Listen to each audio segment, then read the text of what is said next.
Paz do Senhor, meus irmãos, sejam bem-vindos ao nosso devocional. Hoje é dia 1º de agosto, quinta-feira. Deus dê a todos nós um mês abençoado.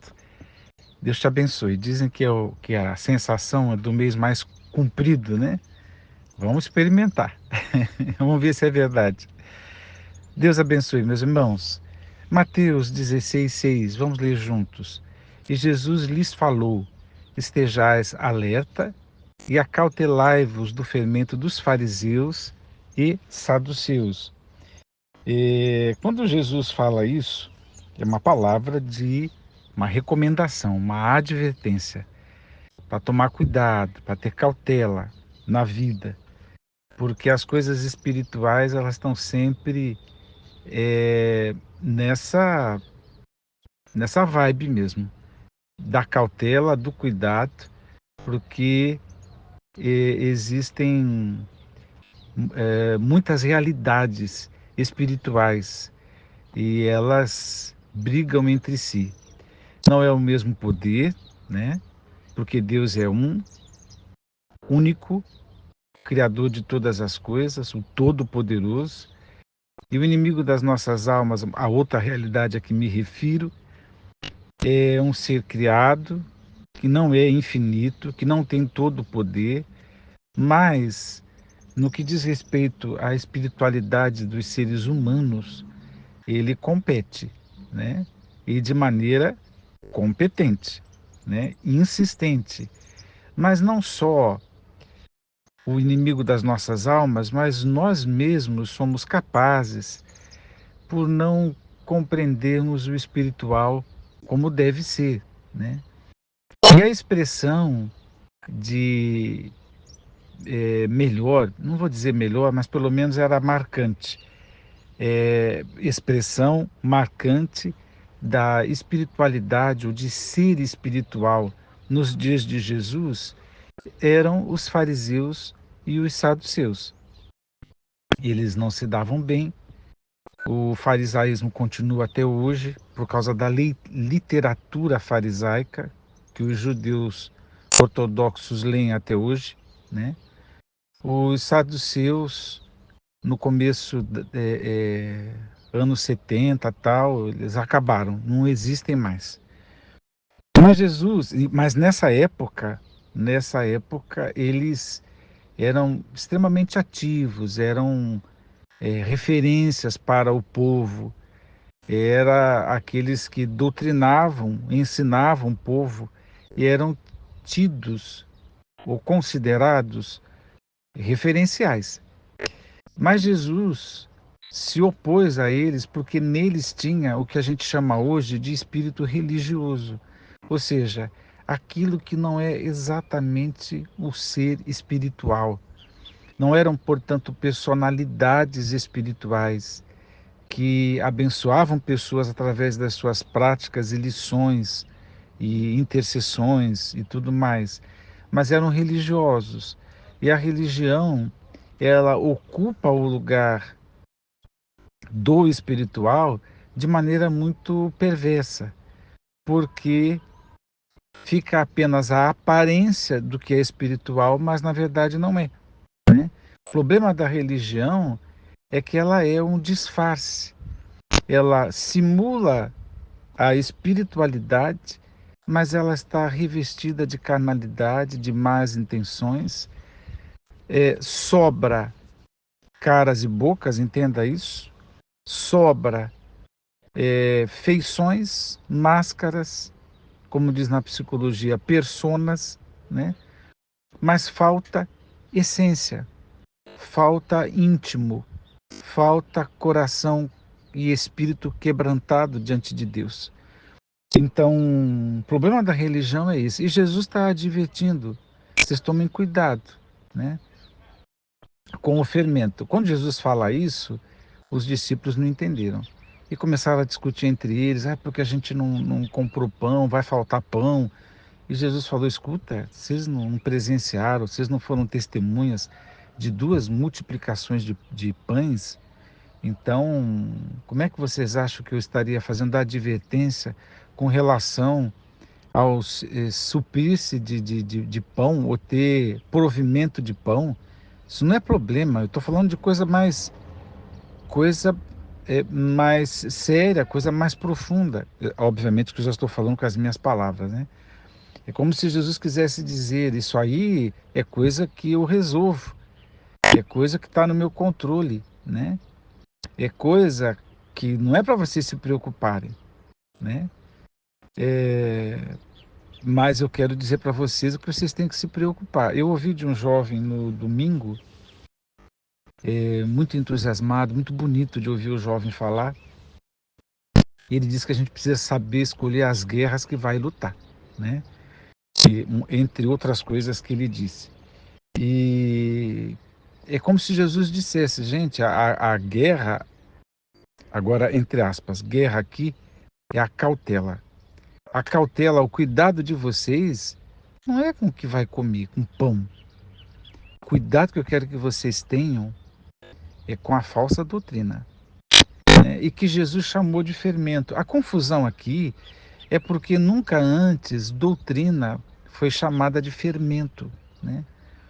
E talvez, provavelmente aos ouvidos dos apóstolos, era uma associação inédita, né? E o que tem por trás desta associação inédita, né? O que fermento tem a ver com doutrina? É que a doutrina da falsa religião ou dos religiosos, a ação dela é silenciosa e eficaz, assim como o fermento é na massa do pão. O fermento não faz barulho, todo mundo sabe disso, ele não faz barulho, mas ele altera a massa, ele altera, ele traz o seu efeito. E doutrina, agora não importa se é nos dias de Jesus, por parte daqueles religiosos, se foi da primeira era cristã, por parte do gnosticismo, se foi ao longo da história da igreja, né?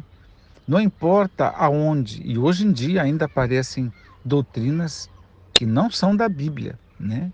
E que Jesus chamaria de fermento. Jesus diria para nós: toma cuidado com o fermento do fulano de tal, né? Do segmento tal. Jesus falaria isso para nós. Aliás, estes mesmos apóstolos e posteriormente o apóstolo Paulo, eles compraram essa ideia, né? Com todas as moedas da obediência, né?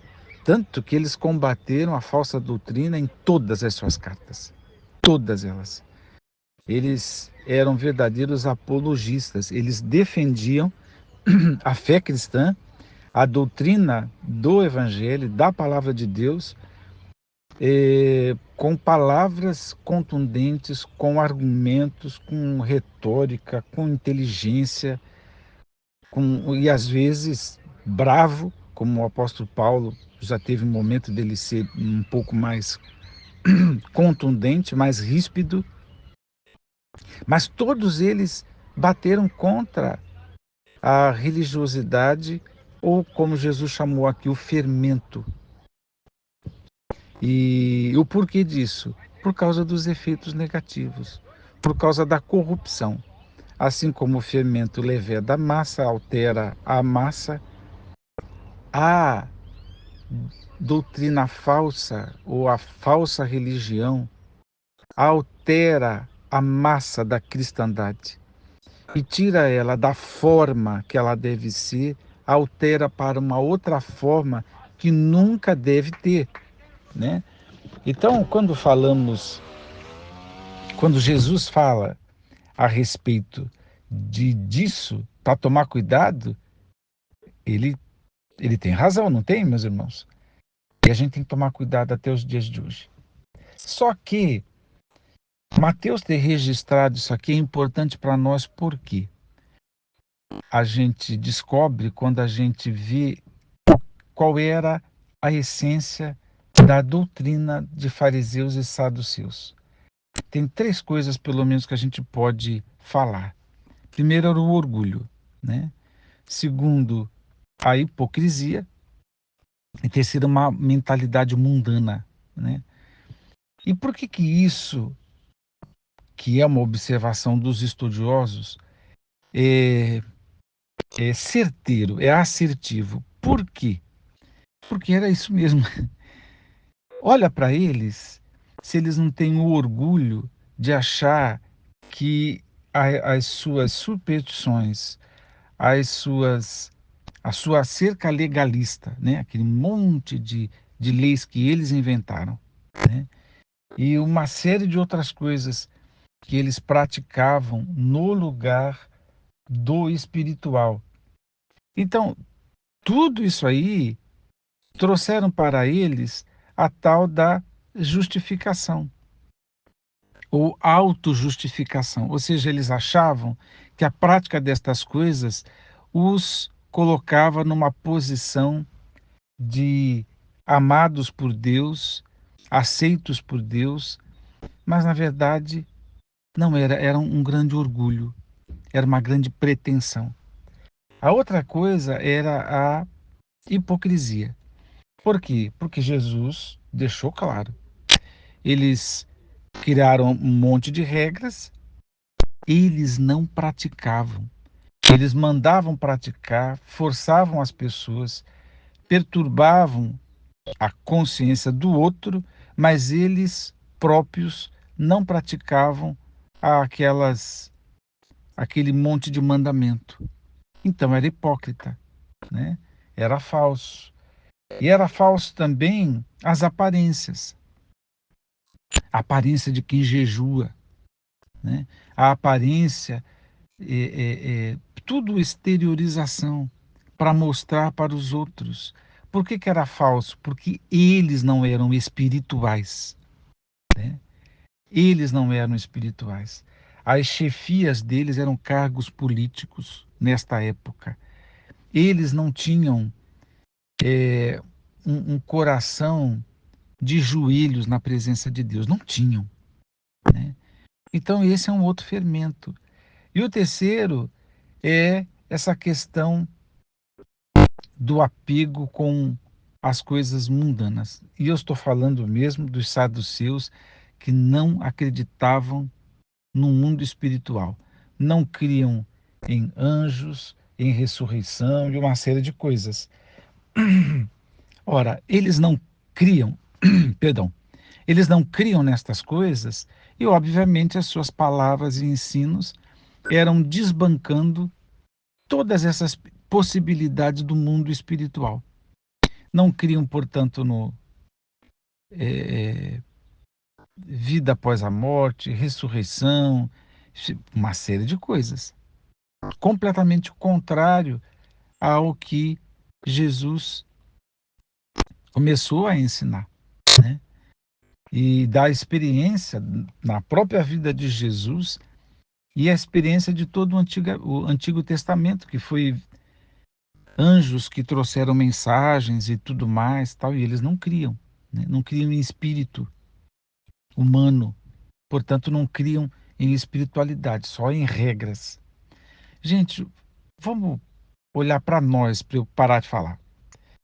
Ver se orgulho não é um problema sério. Não importa que lugar que ele venha e o porquê que ele venha. Se é pelos feitos, né? Se é por posição, se é por pretensão boba, né? Tem que olhar para nós mesmos e pensarmos em que eu estou sendo orgulhoso, no que eu acho que eu não preciso da graça de Jesus, né? A outra questão é a hipocrisia. Que máscara que eu ando usando, né? O que que eu, o como é que eu me relaciono com as pessoas? O que que eu estou querendo que as pessoas pensem a meu respeito? O que que eu faço para manter essa fachada, essa máscara, né? Eu sou o que sou, né? Não estou falando de Deus, né? Estou falando de ser verazmente segundo o seu próprio coração. Eu sou isso ou eu estou demonstrando ser assim como Ananias e Safira, que queriam se parecer espiritual igual Barnabé, né? E, enfim, a história você conhece, não deu certo, né? Porque Jesus não quer falsidade e mentira na sua igreja, né? Então, a gente precisa olhar para nós. E a gente precisa pensar, não que a gente negue que haja espírito, que a gente negue que não haja ressurreição. A coisa não é pesada assim. Mas o apego às coisas tão somente materiais não é uma forma discreta de negar o espiritual? Então, Deus te abençoe a pensar nestas coisas. Eu só posso reafirmar o que Jesus falou. Para mim, né? Para mim, e espero que seja para você. Toma cuidado com esse fermento. Vamos orar. Pai eterno, obrigado por tua palavra que nos alerta, que nos adverte. Dá-nos a graça de sermos espirituais e de aprendermos com Jesus e vivermos a vida que Jesus quer que vivamos. Livra-nos, livra-nos daquilo que não é um coração rendido à graça de Deus. Eu peço a Ti, ó Pai, no nome de Jesus. Amém.